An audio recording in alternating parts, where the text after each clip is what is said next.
اور دوسری روایت میں یہ بات ملتی ہے کہ جب بابا فرید گنج شکر رحمۃ اللہ علیہ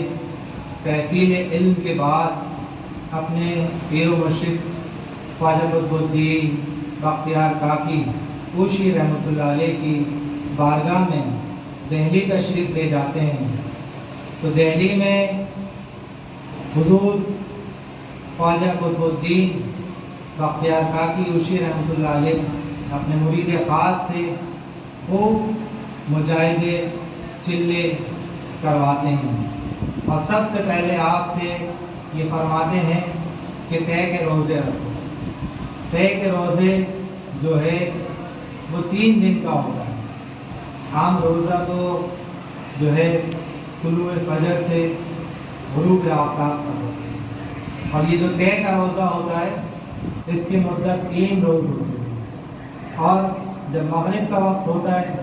تو پانی سے یا تھوڑی سی غذا سے صرف روزہ افطار کیا جاتا ہے اور پھر نیت کر لی جاتی ہے۔ حضور بابا صاحب نے جب طے کا روزہ رکھا تو دوسرے روز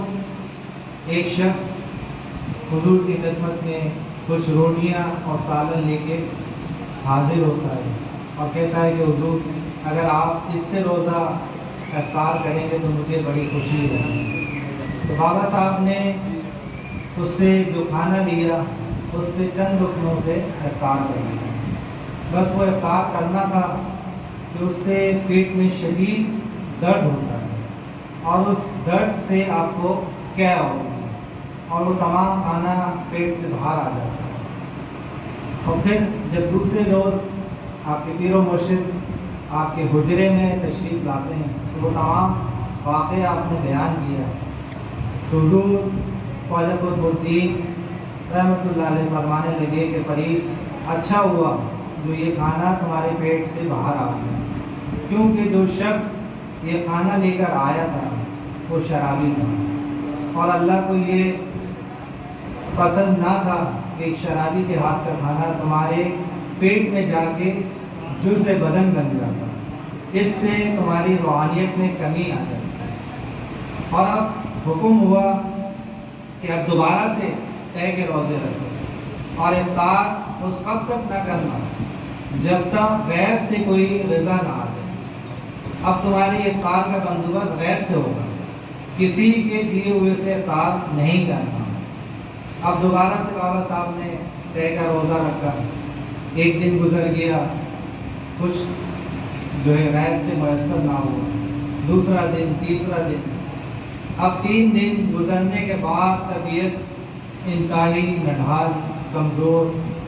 آپ پھر انتظار کرتے رہے کہ شاید حکم پیر و مرشد کے مطابق کچھ غیر سے آئے گا تو اس سے افطار کریں گے۔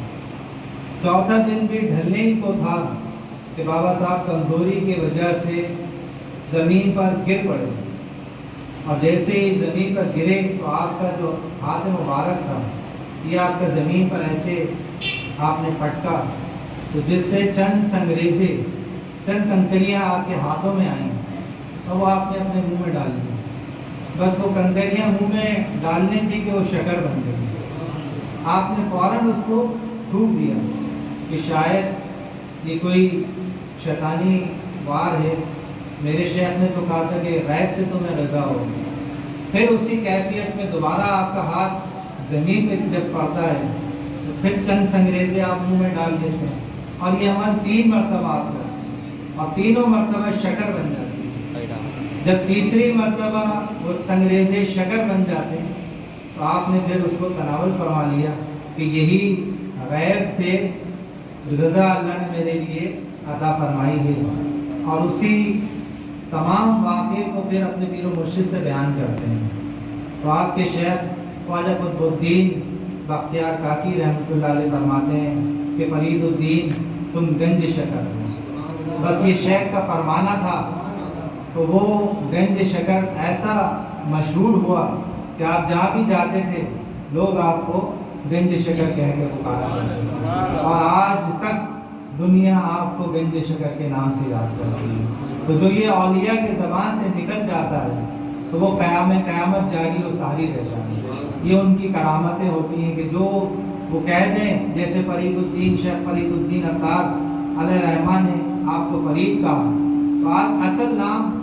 جو مسعود ہے آپ کا وہ شاید ہی بہت کم لوگوں کے علم میں ہوگا، لوگ زیادہ تر فرید الدین سے ہی آپ کو جانتے ہیں، جبکہ والدین نے آپ کا نام مسعود رکھا ہے، فرید الدین تو مشہور ہو گئی۔